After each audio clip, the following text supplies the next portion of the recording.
All right, welcome, guys. Let's let everything fall in, or I guess I better be sensitive.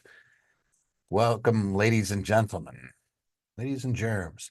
So, if you're here for Tax Tuesday, you're in the right spot. We're going to let the room fill up because there's people flowing in. They usually have a pretty good showing on these. First off, where are you sitting and what city and state? If you say three sheets to the wind, I'm going to make fun of you. But yeah, let us know in chat where you are sitting right now. Look at this. Oh shoot, I can't. I know neither of us can Perfect. see well They put enough. it at the perfect. I can't see squat. Denver, Dallas. We just got back from Dallas. Yes. There's Anchorage, Des Moines, Iowa. There's nothing halfway about the Iowa way to treat you if we treat you, which we may not do at all. There's Capolay. That's Music Man, by the way, just in case you like show tunes. San Antonio. There's Arlington, where we just were, and it was very hot. Jersey Shore. DC, Florida, Lakewood, Minnesota. Got everybody from everywhere. Yeah, Where do you hail from? Las Vegas. Originally? No. I'm from California. One of the hundreds of thousands of Californians who moved to Vegas. Although we did it prior to the pandemic, so we did it before it was cool, as I like to say. You grew up in California? Mhm. Eric grew up? Yeah, Well, Southern California. somebody's in London. Jolly old London. That must be what they're probably about 9 hours ahead of us. Nice. South And Pasadena in the house. all right, guys, we got to get started. So this is Tax Tuesday, where we like to deliver a little bit of tax knowledge to the masses, which means we like to answer a bunch of questions. I'm Toby Mathis, and we have Amanda Winalda. Wait.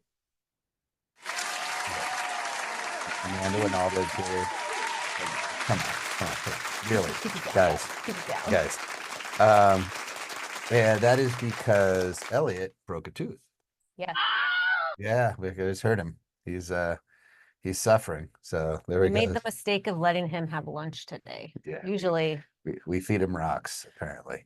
Uh, anyway, poor guy. So prayers are with Elliot while he recovers from whatever the heck he did to himself. But breaking teeth, yeah, it gives me the heebie-jeebies. Let me make sure I do that again because this is the Wilhelm scream. Ow! Just thinking about it makes me get the heebie-jeebies. All right. At least two people gave me an emoji. There's three. All right. All right. Enough of this nonsense. Let's dive in. We have rules around here, Amanda, and we will adhere to them. And we will not mention US soccer sucking and or they don't suck. It was just they fought hard and lost. But they didn't do well. and Amanda has to live with this because your husband is My husband is a soccer pundit. Eric Winalda. Yes. One of the best US players to ever grace the uniform. I am working from the office today for this exact reason. He's probably 24/7 talking about Greg and in the crew. Anyway, hearts go out to them. But I think tonight we have Colombia and Brazil, so that's our consolation prize. All right. Why not? I'm from Uruguay. All right. That was a Rub it great. in. Hey, Don't rub it in. you guys battle. That's all I gotta say is that's all I care about is everybody give it a good shot. Um, by the way, where did heebie-jeebies come from? I don't know. So I'm doing it since I was a kid. All right, let's get into this. We have a bunch of questions to go through. Amanda's going to answer them all. If you have if you have questions, you can put them into the Q&A. You just ask whatever tax question you have because we have a huge team on. Like I'm looking at Carl, Jennifer, Arash, Dutch, Jared, Jeff, Jennifer, Rachel, Summer, Tanya, Troy. There to answer your questions. So please, guys, ask them questions. Otherwise, they get antsy and you know, God knows what they'll do. We don't want to leave them in the house by themselves because they'll chew all the furniture.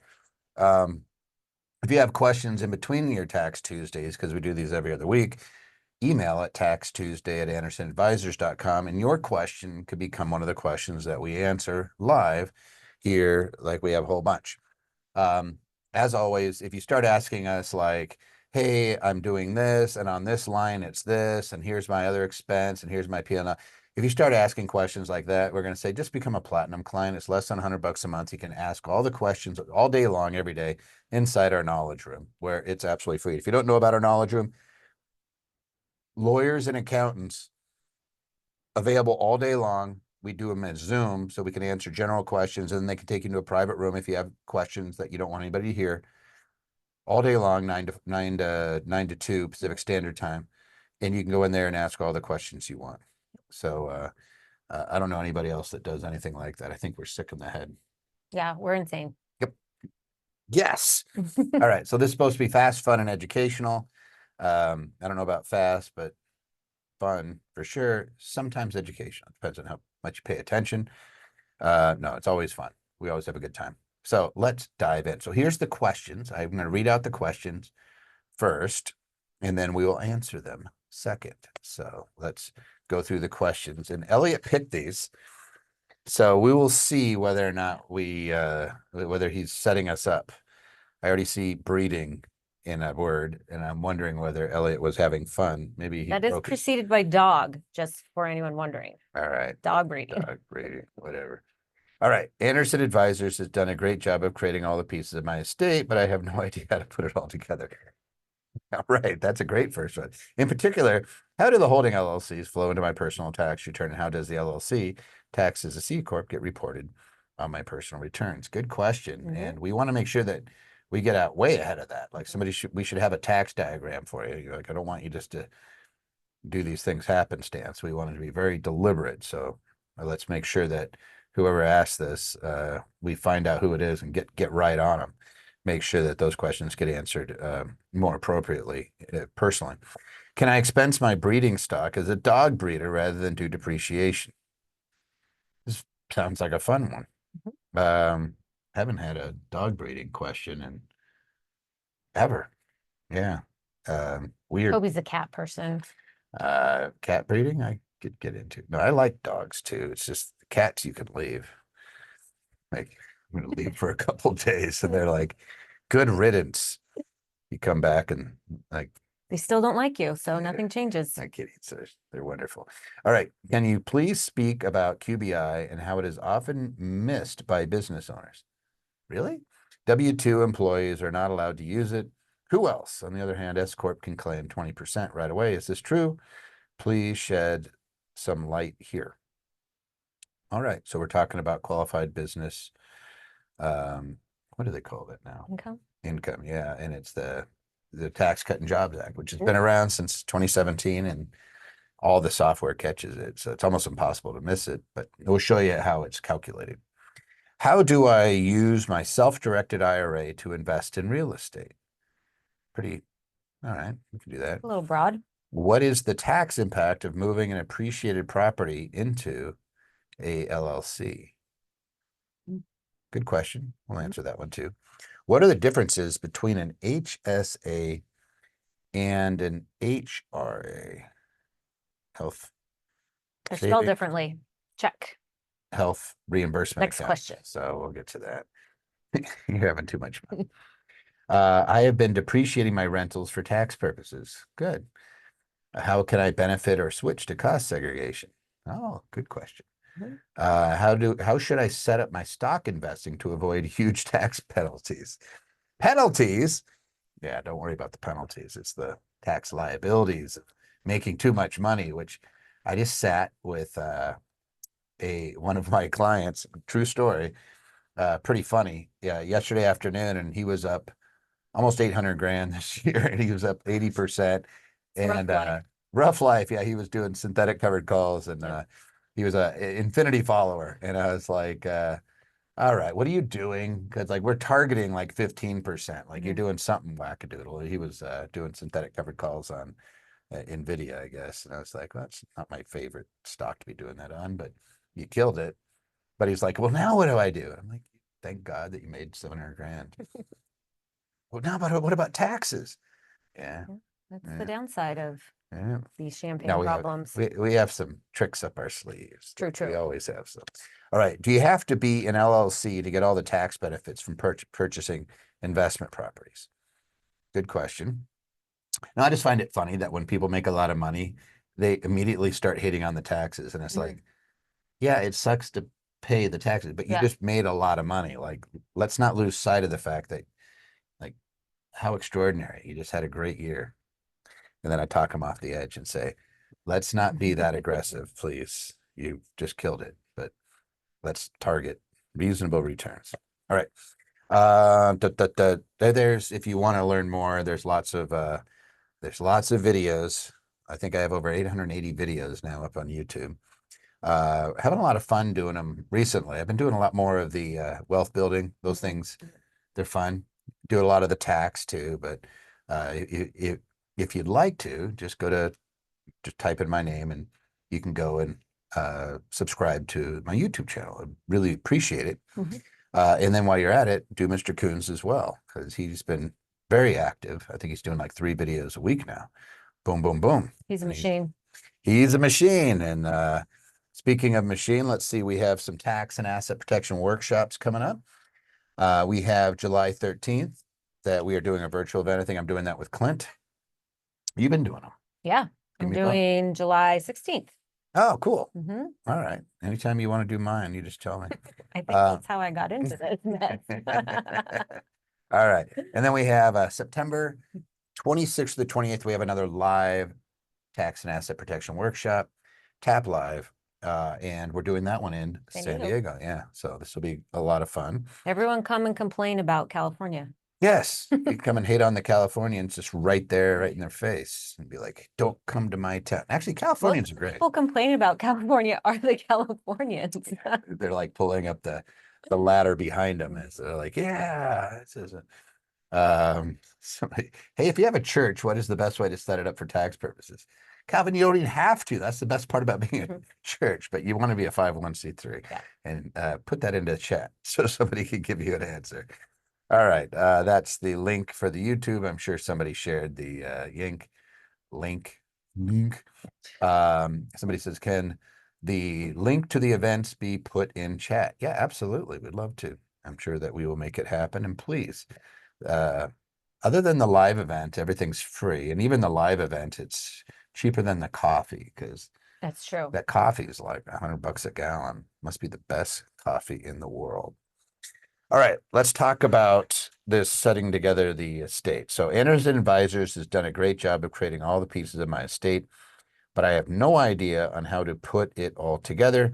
In particular, how do the holding LLCs flow into my personal return, and how does the LLC tax as a C-Corp get reported on my personal returns? What say you?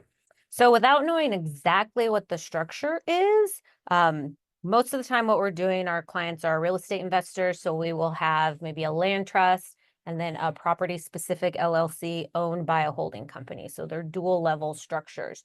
And if you already own your rental properties, most likely your tax reporting, the actual reporting on your taxes won't change at all, because these entities are set up as what's called disregarded for tax purposes. So that means they legally exist there and you have that limited liability protection, but the IRS doesn't see them. So you're not having to do a separate tax return. So if your entire structure is disregarded and you're reporting your rental properties on your Schedule E page 1, you would continue to report that exact same thing on Schedule E page 1. In some cases, we have properties that are owned by a married couple. And if you're married filing jointly, you're reporting those on Schedule E page 1. But when you set up your structure, you may opt to have your holding company be taxed as a partnership, which then will slightly change the way you report taxes. You're still collecting all of the same information in terms of income and deductions, but then that's going to go on a partnership tax return, which is the 1065. That 1065 will generate a K-1 for each partner, so you and your spouse. And then you take that K-1 and you report it on your personal 1040 Schedule E page 2. And the big benefit to doing that page 2 is for federally backed loans, at least, the underwriting, they use 100% of the income on page 2. They only use 70% of page 1. So you do that. And if you're doing commercial property, we're always going to encourage you to do the partnership, because when you sell it, underwriting is a bear if it's a personal return. They don't quite understand. They want the 1065 and they want the 1065 return. And if you don't have one, they're not going to underwrite it. So the buyer isn't going to be able to get financing. So you just shrunk your market down a little bit. So if you're doing multifamily or commercial, make sure, please, because you know there's going to be financing. If it's little single families and everybody's buying them cash, who cares? But this. Something says, I want to set up a holding company, but it's a little too expensive how difficult it is for me to transfer LLCs to holding company. Oh, how? If you set up the LLC separately. The actual transferring of the ownership is pretty simple. You hold a meeting, everyone involved in that meeting, all of the members of that LLC sign meeting minutes, resolution, and then you assign the interest in that entity to the holding company. The problem is that most people stumble and make a ton of mistakes in setting up that underlying LLC, especially if you're looking for anonymity to shield the fact that you own those properties. It's almost impossible to set up an LLC with complete anonymity if you're doing it yourself. And I would say anonymity is probably the most important component of setting up a structure right now. In this day and age, the way the litigation is going, like I drive here, I drive in Vegas, I'll drive from the strip to my house and I'll see 20, I literally counted 27 billboards of lawyers soliciting clients. And probably 3 car accidents. Yep. It's like You crazy. can't drive past the strip without seeing some car accident. Ooh, and I think a lot of it, there's a lot of fraud out there. There's people setting each other up. You see them. But anyway, just make sure your stuff isn't like low-lying fruit. Now, there was another question in here about the LLC tax as a C-Corp. That one just goes on to an 1120 return or 1120S if it's an S-Corp. But here, the C corporation pays its own tax, right? Yes. Yes. The only way any of that income would show up on your personal return is if you're taking a dividend. If the corporation, if you've loaned money to the corporation, it's paying you back in some interest. Most of the strategies involved with setting up a corporation, and most of our clients are setting them up for property management or asset management. It's an income shifting strategy. So you're shifting some of the income that would normally hit your Schedule E, and you're shifting it over to the corporation where you can then pull it out tax-free. So in terms of tax reporting, that's not going to show up on your personal return because you're being reimbursed for those things tax-free. It's not your income. Those are things like 280A meetings, 105B plan, medical expenses, and just general accounting plan things such as cell phone, miles, You want that home accountable. office, that You want kind the, of stuff. yeah, you want that accountable plan. Right? Yeah. So those are tax-related deductions and reimbursements you're taking, but those aren't necessarily showing up on your personal tax return because those are not income to you.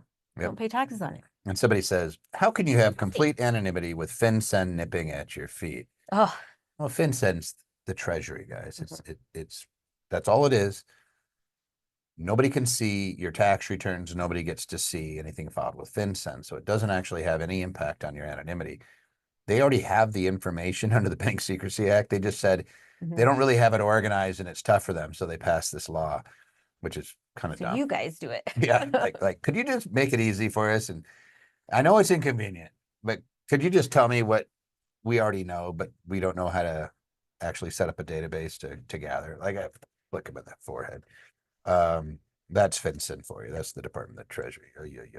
But yeah, it's not a public record. So do not worry, Miss Jones. You have complete anonymity from a public record standpoint, even with FinCEN. And that's what we really care about. And I could just tell you from 27 years of dealing with this stuff and being in the real estate, I've had 3 fires, tree fell on a house, all, like you name it, it's probably happened to one of our properties. And as well as our clients, we just don't see very many lawsuits as a result because people can't see it. And I had this kind of fun one. So one of our clients, and you would actually know her, got named in a lawsuit in California. She didn't do anything wrong. She was just one of the deep pockets they were looking for. But they came back saying, well, she doesn't have anything. And they dismissed her from the lawsuit, almost like you have nothing.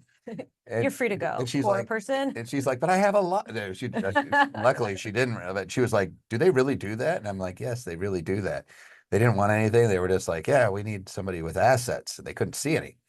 They were like, we were shocked. It's like, it's okay. Bye. Take that win, move on.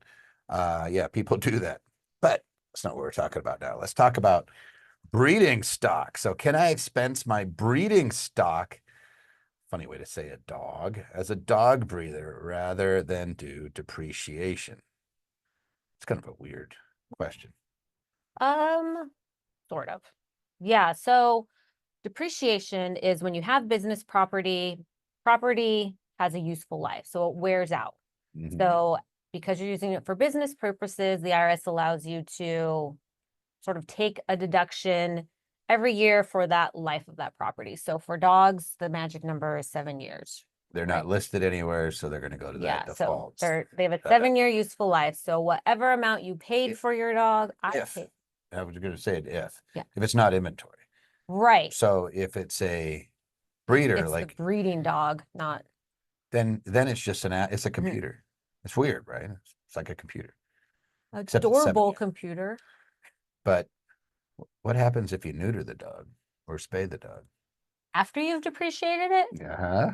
Right. So if you take the full depreciation the first year, so for example, I paid $2,000 for my dog Ooh. because we are allergic to dogs and we got a golden doodle.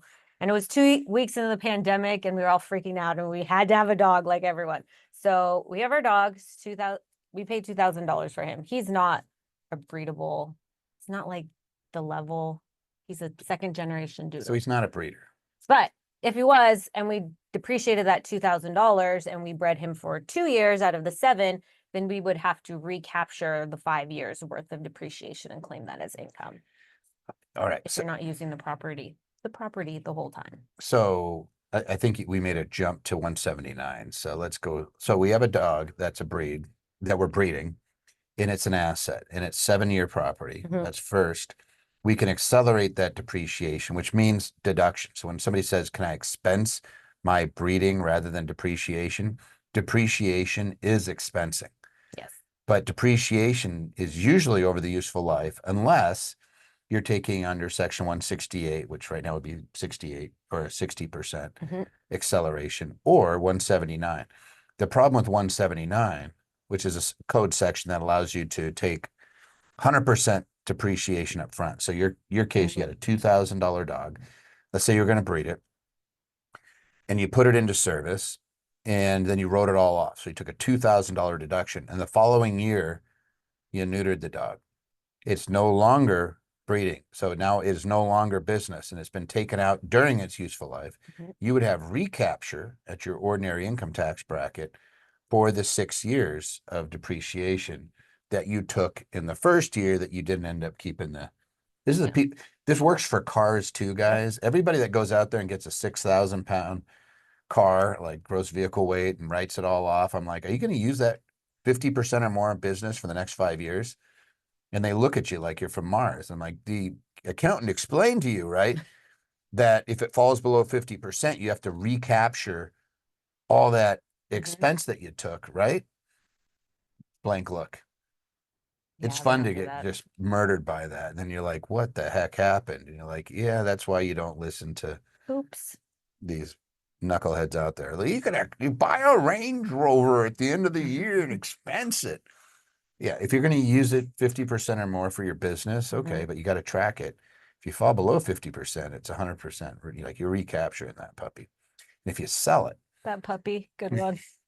let's say that you have the dog, you wrote it off for $2,000, and then you sell it 3 years later, and you sell it for $1,000 or whatever. That's all income plus the amount that you took too much. Like we're gonna have to do a calculation. You sell it after 3 years, you have 4 years of depreciation plus the gain. Like, ouch. I mean, it would adjust its basis. I guess you might not have the gain. You just have recapture, but you're gonna end up paying tax on at least $1,000, which kind of sucks. So, a lot of fun. What if you don't take the depreciation at all? You have to recapture it anyway, Yeah. no matter what, because you have to. You may take it, but you have to recapture. May depreciate, must recapture. Let's see. Taxes are fun. Let's see. But anyway, that's the dog. So you can absolutely expense the breeding dog. Otherwise, it's inventory. So if you have dogs that, hey, I breed my dogs and I make a bunch of puppies, you can't expense those unless they're going to be used to breed because that's inventory, which is cost of goods sold. So when you sell them, you subtract out the cost of the animal. Sounds weird when we talk like that, but that's how it works. So if you're a dog breeder, there are some pitfalls that you got to be aware of and make sure that you're doing it right. All right. Can you please speak about QBI and how it is often missed by business owners? W-2 employees are not allowed to use it. Who else? On the one hand, S corps can claim 20% right away. Is this true? Please shed some light here. So like you had said earlier, this is a change in the Tax Cuts and Jobs Act, which passed in 2017, went into effect 2018. So not many people missing it anymore. Maybe if you were handwriting your own tax returns Yeah. 5 years ago, then you might have, but all tax software is going to at least prompt you to see what that is or automatically calculate it for you. Qualified business income deductions available if you're a sole proprietor. So that's anything on your Schedule C, LLC disregarded, S Corp, partnership, but C Corps, no. So if you've got a C Corp, then no, that's a separate tax paying entity. So it's really geared towards the small business owner. Yeah, you might remember the Tax Cut and Jobs Act. They call them the Trump tax cuts. He took corporate returns that would go as high as 39%. The highest bracket went back down to 35%. So they always say 35, but it was actually goes and lowered it to 21%. It's a flat 21%. And to make it more level for people that aren't a C Corp and are using S Corp or partnership or sole proprietors, they gave them the QBI.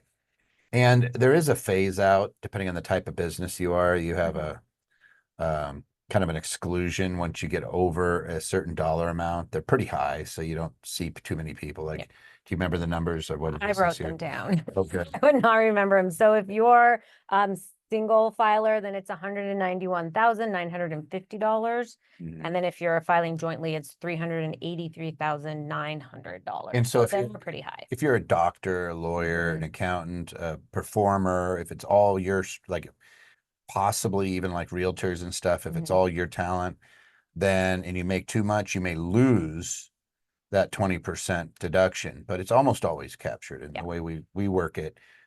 Like especially towards the end of the year, and we have high income folks, we use our software to say what's the right ratio.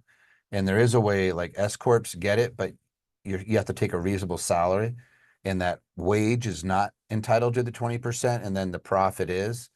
And so sometimes you're playing a game of, all right, how much salary do I want to take so I could use my 20%? And I have to be cognizant of my total taxable income because the phase out could apply or another test could apply for my wages. I don't jump into a higher tax bracket. That, and I could also lose the 20%. You're going to lose the 20% quite often as a sole proprietor if you're really successful.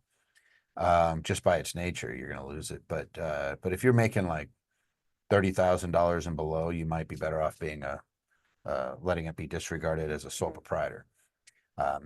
It's going to sound like a lot of you guys, your heads exploded because you're like, Toby's always telling you not to be a sole proprietor. But what I say is you follow the numbers. The numbers say that a low income sole proprietor isn't extraordinarily higher from an audit standpoint. But what we really care about is the juice worth the squeeze? And under 30 grand, you're probably going to be better off just being a sole proprietor than the S Corp. You get above that, it's not even close. Even right around that, depending on your situation and what your taxes are, the S Corp could still be worth it, but because of the accountable plan. But when it comes to QBI, the sole proprietor definitely would give you a little edge if it's a lower income one. Fun stuff. QBI. I remember when it came out, it was like I would do events on it and we talk about it, but it was just like a big nothing burger along with the qualified opportunity zones. Just they didn't really benefit that many people. I just called it kind of like a red herring. Everybody was talking about them, but in all practice, you'd see like one person doing it right, a bunch of other people trying to put a round peg through a square hole. How do I use my self-directed IRA to invest in real estate?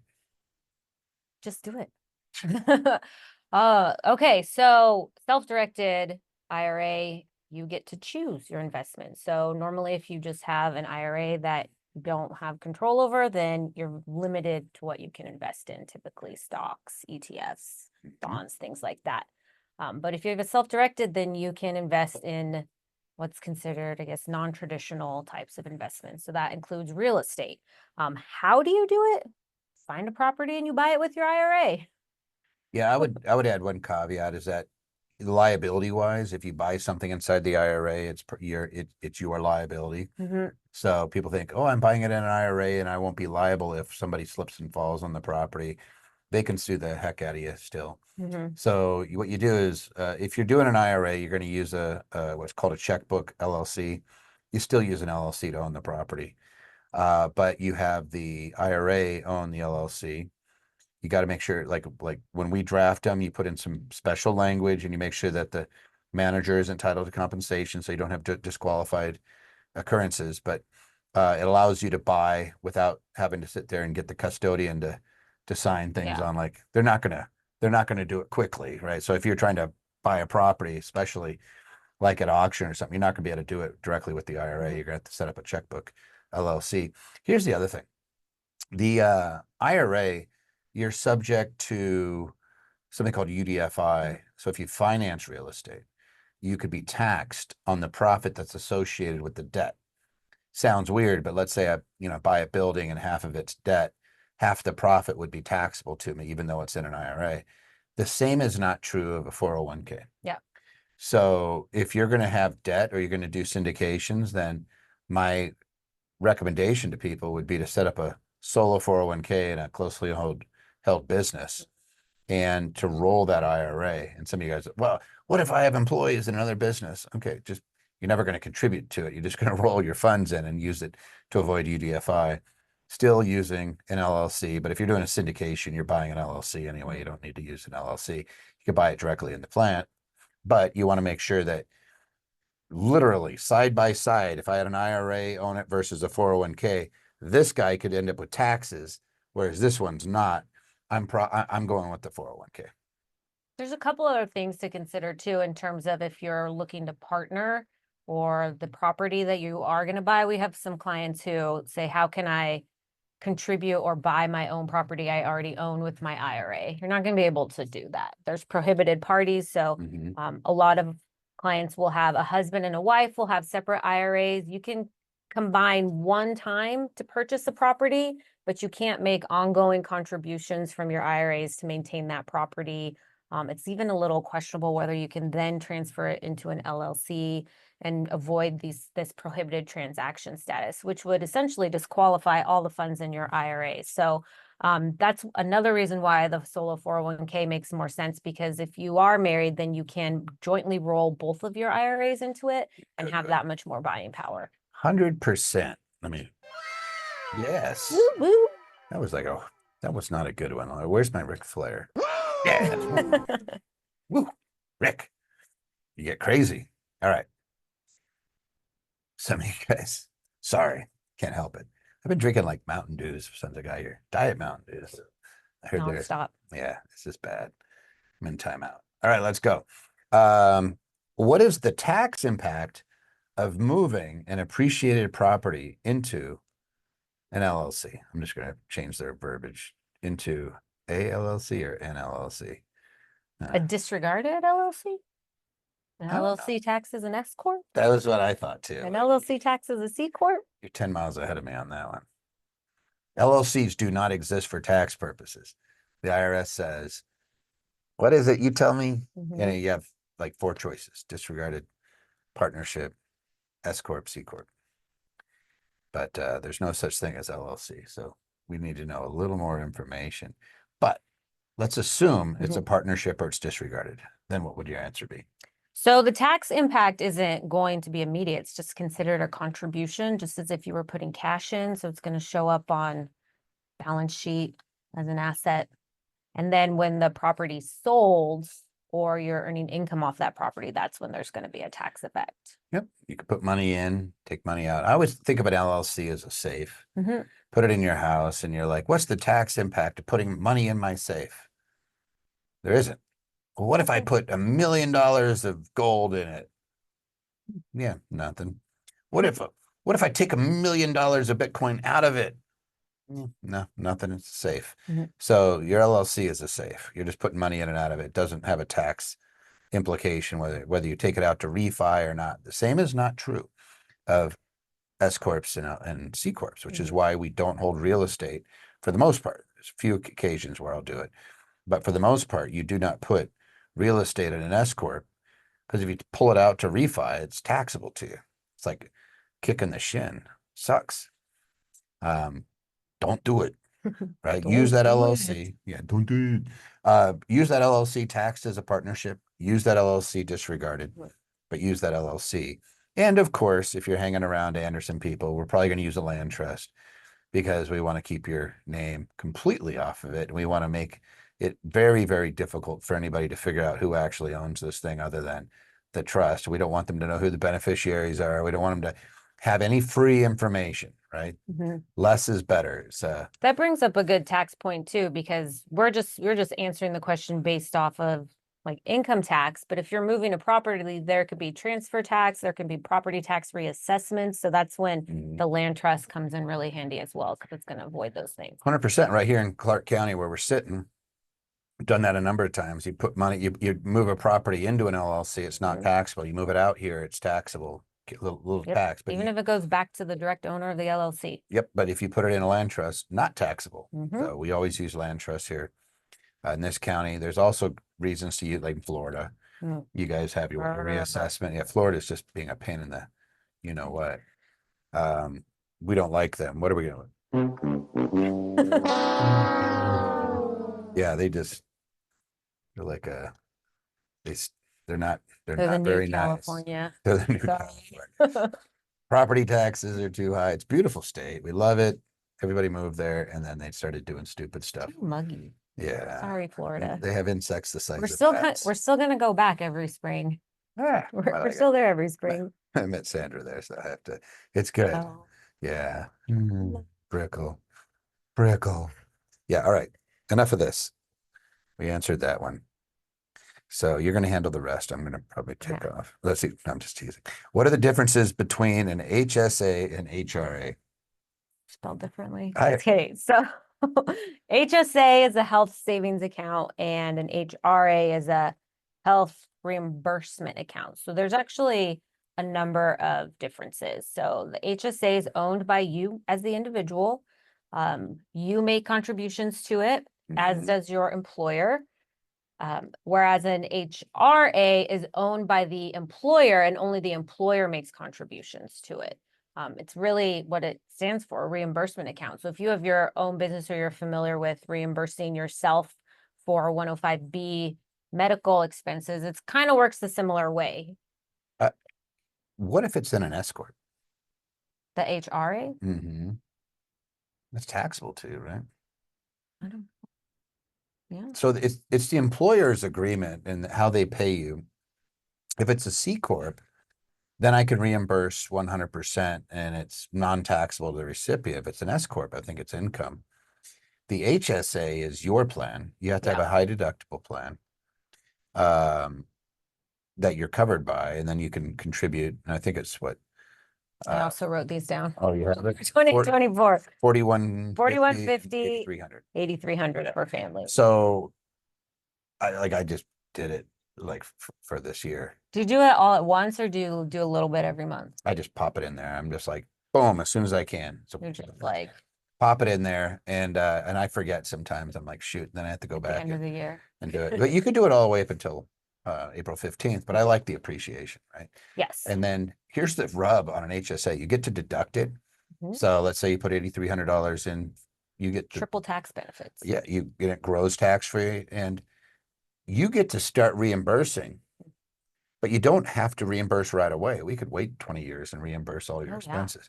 So you could just keep track of all your medical expenses. It starts to get really big, years and years and years. And you have this account that at some point you just pay yourself for all those expenses, reimburse yourself. So you write yourself a big check someday. No tax. No tax. You can also invest within your HSA. I killed Choose it. the investments. It's really just almost like another IRA when you think about it. I don't talk about my investing very often, What are But you talking about? You literally wrote a book about investing. no, but my Don't we? investing, I don't talk about my investing. I have a lot of real You estate, just said earlier, I have a lot of real estate. but I don't, but not in specific, right? You But said you didn't like that one stock. I didn't like it. I was like, I like income producing stocks, but I didn't tell you what I invested. But that one, like I blew it up in my, I was like sitting there back it up because I was like, every now and again, I forget that I have accounts and I go back and I'm like, look at that. It's like Christmas. So my HSA was sitting there and I was like, what is in there? It's about this. And you go in and you're like, whatever happened. I think, When they ask you, do you need a receipt for that yes, at the at the chiropractor? yes, you get a receipt Yes. and you mark it down and you keep it and then you Take a reimburse picture. yourself. Keep a little reimbursement fund. But that's the HSA. The HRA, if you have a C-Corp, you just reimburse yourself. Mhm. But there's no benefit. Now, technically, there is a little bit of interplay. There's no limit either to how much you can put Oh, into the HRA. correct. It will, the reimbursement, whatever it's giving you, you can Yeah. go hog wild on. But the one thing is, I believe that you might have some interplay between the HSA and if you have a reimbursement plan. I Oh, it remember might it. limit. Yeah, there's something if you're getting a bunch of reimbursements, you may have restrictions on how much you can put in. I don't know the rule off the top of my head, but I would look at it.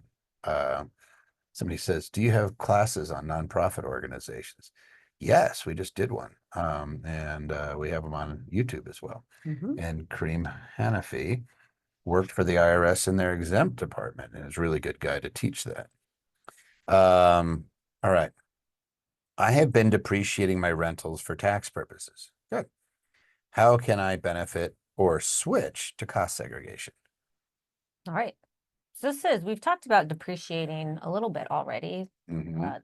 Also applies when you have rentals, they're business property. And so um, residential real estate is depreciated on a 27.5 year useful life, and commercial is 39 years. So you can take the total amount that you paid for the property plus any improvements, you back out the cost of the land, and then you divide that by 27.5, and you take that smaller deduction every year if you're doing straight line. And that's typically what people think of as the deduction for what would equivalent to be the mortgage cost.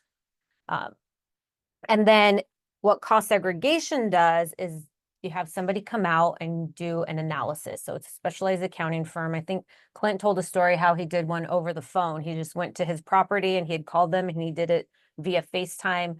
We work with a really great company, Cost Segregation Authority. I just interviewed Eric Oliver at our Dallas event. That was fun because I am 5'3" and he is 6'8". So I was holding, my arm got tired from holding the microphone up to him.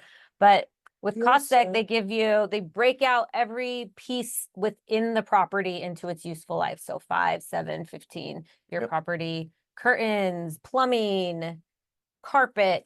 Anything attached to a item that's a useful life of 5, 7, or 15, that's essential to it, its operation. So like the plumbing that goes to a dishwasher, um, has its lower yearly depreciation schedule. So that might be a 5-year asset now, a bunch of plumbing. Mhm. It's usually about 30% of the building is 5, 7, and 15 year, Yeah. our experience. Much higher when you're doing land improvements. So if you have an RV park, if you're doing storage, some of those are crazy. I've seen 90% value of land improvements, which means I can depreciate it much faster, which means I don't Cha-ching. know. I can't even hear that. Let me do it again. I think they can Yeah, hear. maybe you We guys just can can't. hear it. I want to hear See, they love it. it's my stream deck. Yeah, it's a little money because we're just taking the deduction now, and I'd rather take the deduction now. It's worth money to me right now. Yeah, we can hear it. So somebody says, I love Eric Oliver. That's very personal. I'm just kidding.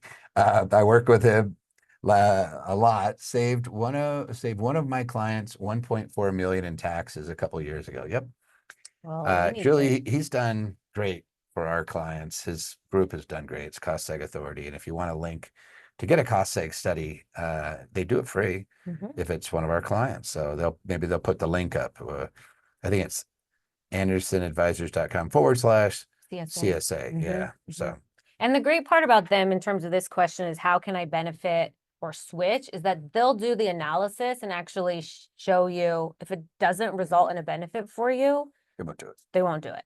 So, in terms of timing though, when would be a good time if you've been depreciating your property for a while to switch to cost seg? When does it become sort of not worth it? So the big thing is the amount of bonus depreciation, which means like, hey, if I'm going to do this because I want a big deduction early on, it depends on the year that you put the property into service. Mhm. So if you put it in service in 2020, 2021, 2022, you get 100% bonus depreciation. I'm looking at that going, this might really be beneficial. If it's later than that, then you could be at 80% and 60%, which could still be huge. Anything beyond there, your 5 and 7 year property be automatically, it'd almost be like bonus depreciation. Anything that you haven't taken on that property, because now it's 5 and 7 and you put it into service more than 5 and 7 years ago, it's all going to Already be, done. yeah, you're going to grab all that depreciation. The way you do it is a 3115 form, change of accounting, when you file your tax return plus extension. So we could still do cost segregations for 2023. So if you got dinged by a tax bill that you're like, man, I got some passive income, I had some property. Like I'm horrible at this. I don't, every year, probably, no, seriously, usually around August, we start paying attention to how much money we made on the real estate. And sometimes you're caught off guard. You're like, oh, I didn't realize that we had that much profit, in which case then we take one of the properties and we cost seg them. So we did an apartment complex last year. We did one of the office buildings the year before that. Sometimes you could sit there and do that pretty late in the game. Well, August is actually kind of early because cost seg is one of those few strategies that when people come to us in December or even January of the following year and saying, I have this huge tax bill, what do I do? You can actually still implement this strategy to save taxes from the previous year. Yeah.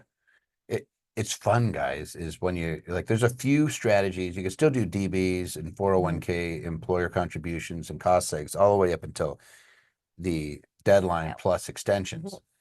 So like there's still time to go capture some 2023 stuff if you're motivated and you have the right types of assets. But anyway, cost segs, pretty easy. If you've been depreciating, I would probably say you'd want within the last 5 years, how can I benefit or switch to cost seg? It's a change of accounting. And what I would do is actually have them do a study. And by the way, this is weird. I didn't realize how powerful it could be to do a cost seg after you've sold a property. But I saw one of the studies and it saved about 80 grand. They did a cost seg after the property sold because the recapture is different on the 5, 7, and 15-year property because what they were buying the property for. If it doesn't have any useful life, you don't have recapture and it's classified as long-term capital gains. And so I've seen that now more than once.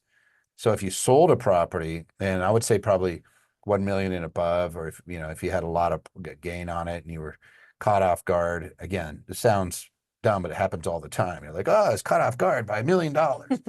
Right? No, you knew it was there. You just didn't do anything to try to offset. Couldn't count the zeros till you saw them on paper. Somebody says, Toby, is cost seg a free service? No, the cost seg itself, you pay to cost seg authority. The analysis they'll do for free to see whether it's worth it. But if they actually have to do the report, then they'll charge you. Yeah. But it's like this. I always say, like, if it costs me 1,500 or 2,000, whatever it is to do a cost seg, but it's going to put 20,000 bucks in my pocket, I'll probably do it. I like to see 7 times, 10 times return. If I'm going to spend $2,000 and it's going to save me 3, I'm probably not going to do it. Even though I netted an extra 1,000, it's just probably, is the juice worth the squeeze? So, there's Mr. Coon, speaking of juices and squeezes, right? So Saturday, July, Clint, come on. What is my daughter's always saying? People are saying that he looks like John Cena. They say Grant. They said Clint does get some fans on our webinars. They said John Cena's grandfather is what they said. Let's see, Saturday, July 13th, you guys could do a tax and asset protection. July 16th, you're going to be doing that one. Yep, I'll probably be that's doing Tuesday. the 13th. And then the live one we just did a live one in Texas. I would strongly encourage you to come out and hang with us Yeah. in San Super fun. Diego. Get out ahead of it. I'm sure that there's buy one, get ones or something like that. Find out and attend because we like hanging around investors. It's so much different too. I mean, you give the opportunity to network, a whole bunch of different speakers. You don't have to just listen to me for 2 hours. We've gotten half a dozen other speakers. You hear from vendors. I mean, Eric spoke at our last one. We've got a few others that come out and talk about IRAs and IULs and all kinds of property management software. But just seeing everyone, especially if you're already a client, tons of Yeah. clients like to come and actually see the people that they're working with in person. We really like that too. We Clients had 20 years and they come one of- out and they keep coming back. Oh yeah, one of our most internally famous clients came all the way from Thailand to see us in Dallas. Nice. hmm That's really cool. So it's fun, internally famous, infamous. Well, everyone knows it. Everyone knows it. No, they're just great. I talked to people for 3 days straight. And I Mhm. came home and I was like, wow, I was tired. But you just realize you're catching up with people. And I always say, like, it's not, you're going there and yes, you're going to learn something, but it's the people that are around you that are that are the real value. It's that networking. It's Yeah. getting to hang out with You like-minded leave investors. energized. Yeah. You leave a little bit tired, but you leave totally energized to just dig into your I'm still your trying to stuff. recover. Anyway, come join us in San Diego. So this is an invitation. Let's see. How should I set up my stock investing to avoid huge tax penalties? Penalties. I don't know if you're going to get a penalty for stock, but Yeah, maybe they just mean bills. How to avoid huge tax bills. you know what? Make bad trades. A lot of people think that the tax on it is a penalty. Feels that way. You work, you do covered calls or something, you're going to have some ordinary income. You don't, if you don't trade a lot, and what I mean by a lot, like more than 750 trades a year, every day, 70% of the trading days, like more than $50,000 require, like that's how you support yourself. You're probably not a trader, which means you don't get to take tax deductions. So there are a lot of people out there that are investors by classification, and they feel like they're being penalized because they actually go backwards. In other words, they make enough that they'd be okay, but they get no deduction, so they end up having no tax benefit, and they end up eating all those expenses. So that $25,000 goes away, especially if they go to events and are traveling around. And That was also one of the big changes with the Tax Cuts and Jobs Act. what was Not that? being able to deduct those investment expenses. Oh, miscellaneous itemized went away, but trader status has been an issue since the 80s. I'm not that old. They have a guy, they had a guy, the mayor, I think he made $15 million worth of trades, and they said, nah, you're not a business. And then, like, let's go back to the dog breeder, right? The dog breeder does 3 litters and they're a business. So you're like, come on, you're just not being fair. You actually just have to intend to be the business with the dog breeding. You can be very bad at it. Crazy. Yeah, and if they reclassify you as a hobby, then they're just like, well, you can't take a loss. So how are we getting deductions as a trader then? We're using that partnership structure. We're using a partnership structure. You need to have a corporation and you need to have an LLC taxed as a partnership, and the corporation has to be a partner. So that way the money flows into the corporation, and it's not like you could have a management fee that you're charging as long as it's not contingent on the profit, and write it off as a guaranteed payment to partner. But you can't do the whole, hey, 30% of the gains I'm going to pay to the corp. But you can't write that off. They won't allow you. But if the corporation owns 30% of the partnership, fantastic. It never hits you, so you're not writing it off, right? It's going to the corporation. The corporation can then expense and pay all of its expenses. It's basically a family office. So, and I'm encouraging people to think of it that way. The more I'm around larger family offices, the more I realize that's exactly how they operate. So you have whatever it is, your investments, but it's managed by a family corp. And they're running it. They have their board meeting, have your kids on it, and get together and say, here's our portfolio. Does everybody understand why we're making the decisions we're making? You can write that meeting off, 280A, you get some tax-free money out of it, cater it for all they care, get some tax-free food out of it. And bring those kids into the fold. I Mhm. know a lot of us don't want to. We're like, no, I don't want to tell my kids what I have because then they're just going to try to kill me.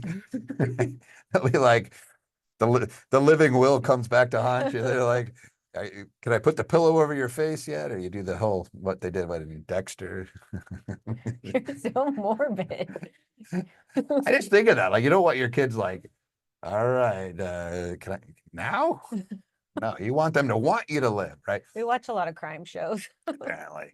But no, Dexter, she had the key lime pie before you. That's a crime show. I know it's a crime show. Don't watch Dexter. It's very bad. But you don't want your kids sitting there like, oh, this is a great boon when you're gone. You want to have it all set up and be talking to them so Plus, that they don't know how to do anything if you don't teach them while you're the around. stats are freakish. Yeah. I forget who it was. They were talking about billionaires all meeting, Mhm. and they went through the stats of how many billionaires make it to the second generation. It's like 20%. That's Sorry, Taylor and Travis. there's people that just can't handle money. Don't give it to them. Yeah. Don't let them have it. Put it in trust. Let them get the benefit. Hey, Teach if them how to manage it. yeah, if you stink at making money here, or if you have a medical issue here, here's education, but you can't have the money and buy a Ferrari. I'm sorry, but you're in timeout, right? You don't get to just take it, buy a big house, make bad decisions. And I'm not saying that buying a big house is a bad decision. I'm just saying it comes with a large expense. Like you have property taxes and the insurance and all the utilities and all that. And a lot of times they don't consider that. And then 10 years later, they're in financial disarray because they Yeah. can't support the house. So, um, anyway, fun stuff. Enough of this. Next. All right. What is the difference between tax deductible items, tax credits? Big difference. So a tax deduction is an expense that you get to then use to reduce your taxable income. So if you made $100 and you spent 75 on something you needed to do that business, then your taxable income would be reduced by that 75. You'd have $25 you needed to pay on tax. A tax credit reduces your actual tax bill. So it comes later in the step. And if you look at your 1040, and I know these forms are very confusing, but it's actually set up so that it makes sense. So it shows all of the different ways that you make income, and then it gives you your deductions from your Schedule A typically.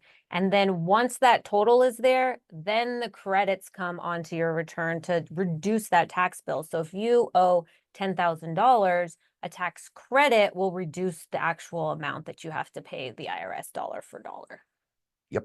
You just nailed it. Woohoo. The big tax credits that you see are like the solar, some of the for the cars, electric cars, things Child like that. tax credit, Child, yep. And it's higher education credits, the easiest way to think about it is it's cash. solar panels. And the big question you might want to ask is it a refundable tax credit, Mm. which means they'll send you a check, even if it covers all your tax liability and it's still greater. If it's non-refundable, then they won't send you a check, but They'll zero out. you can Best you zero can out. do is zero out. Yep.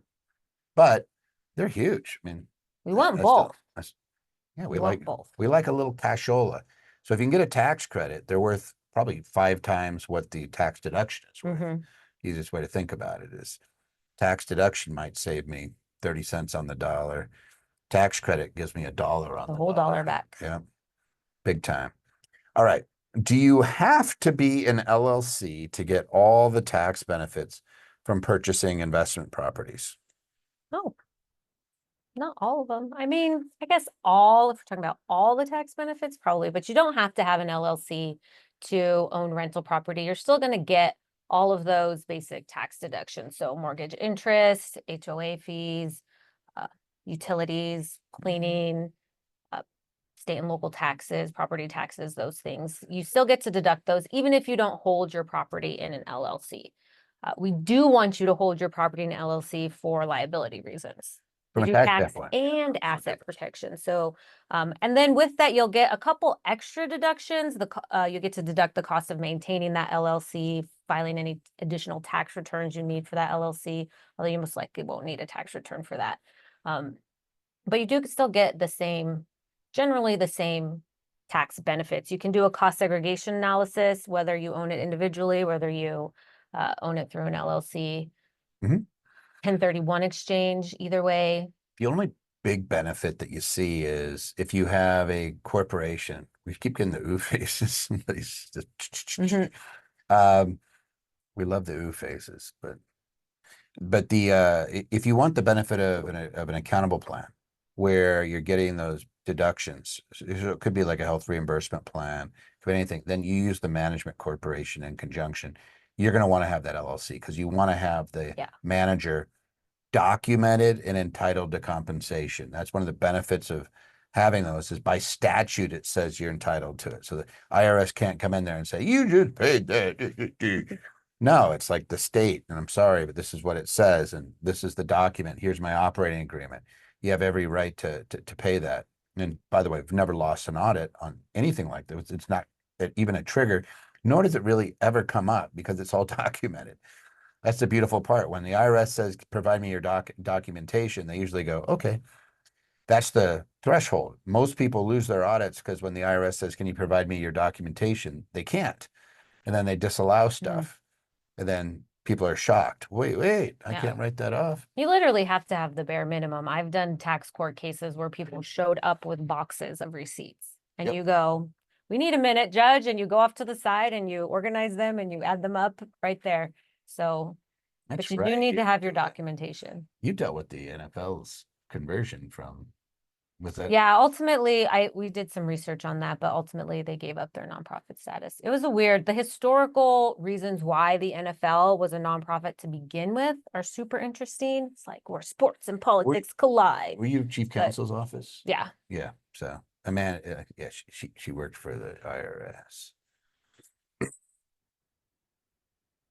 I came to the right side, but not. Yes, we love it. No, but she yeah, she did work for the IRS. We love the IRS. I have nothing. The only time I can get mad at the IRS is when an agent says stupid things like, I don't care what the statute says, my job is to collect money for the federal government. And you're like, that's not a thing. Yeah. It's called like you're violating my rights, but go ahead and please put that in writing. And then you smash them later. But those are frustrating when people have to deal with that nonsense. And that just comes from not very smart. Every now and again, you get one of those people. Ronnie just had one of those. And I was like, Oh, please make him put it in writing, then share it with me. yeah. They were just making fun of the guy. So it's like, they hire yeah, the talent pool's not particularly deep out there right now. And they were, what, 90s, 87,000 agents they were trying to hire. It's like, good luck. And It's not a popular major anymore. I think they were able to hire 12 or 13,000. It's crazy. That's barely any. There's barely any. They're not keeping up with the outflow of their personnel. All right, fun stuff. YouTube, if you want to look at more videos. It's not just my channel. I don't know, it's just me, but Clint has a great channel. Subscribe for both. Carl was on today. He's Oh, got a good channel. Coffee with Carl is Carl. kicking back up. So look for Coffee with Carl. We got a bunch of people that'll put content out. It's not easy. Takes effort and you have to think Yes. and yeah, and people make fun of you. You gotta put your makeup on. You gotta put your makeup on, but people make fun of you all the time, call you names and things like that. Like when you say there's no way that the real estate. I did one with Clint and they were like, Clint's smart, but the other guy's a clown. He's like, well, because I was saying that real estate, there's no way it was going to go down. And everybody was like, real estate's going to crash. This was 2 years ago. We're like, And I was like, no, it'll probably go up 3 to 4%. You're an idiot. Like they would just get mean. man, My daughter has to that's read why it. she's got America's in the comments. Yeah, she's always like, Dad, they're getting kind of mean. I'm like, don't take them down. Let's let them be feisty. Little feisty. Truth will tell. Like it takes time. Engagement. Yep. And obviously the tax and asset protection workshops, the virtual ones are always free. The live ones may as well be free. It costs very little. Get on in there and join us. The live ones are 3 days. The virtual ones are just 1 day. And you could watch either myself or Amanda. It's lots of fun. We have a good time. You have a good time? Fun.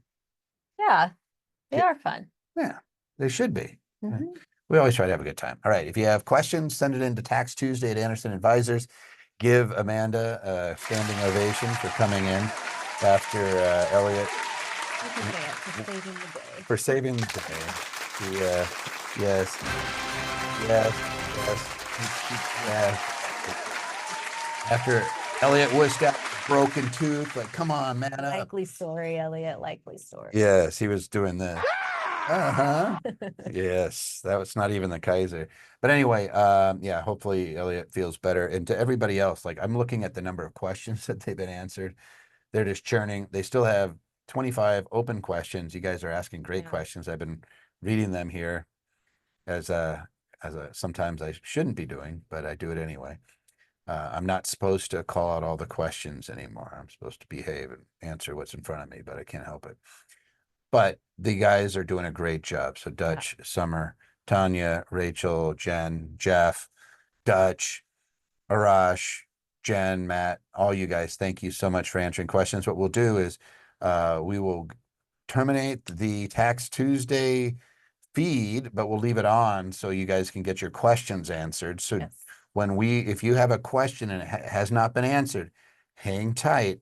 We're going to end our feed for the video and audio, but you can stay on and get your question answered.